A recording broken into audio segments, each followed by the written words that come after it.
Welcome to Daily Fix Guide, and in this video I'm going to show you how to use Gmail without internet. It's an offline Gmail setup.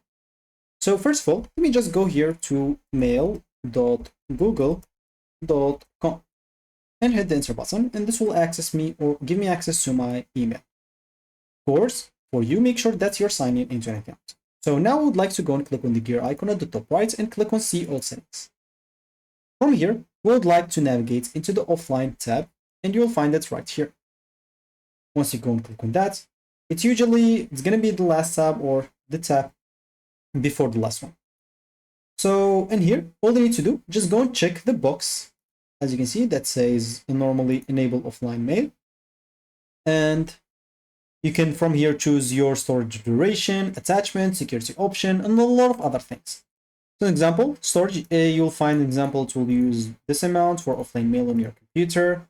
As you can see, store mails from the last 30 days, or you can choose lower or more. You can even download attachments, as example, when you're using it offline.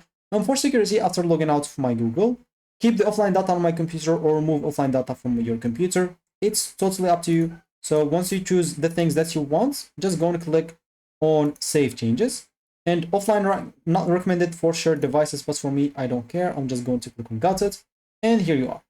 Now, once it's enabled, even if you're online, you can read emails, search inbox, compose mails, and archive/delete data. And of course, this will sync later.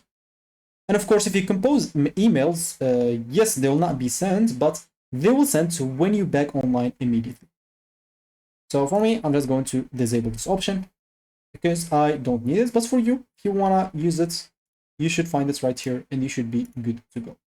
So if you want to disable it, I even showed you how. So that should be it for me in this video. Thank you for watching and goodbye.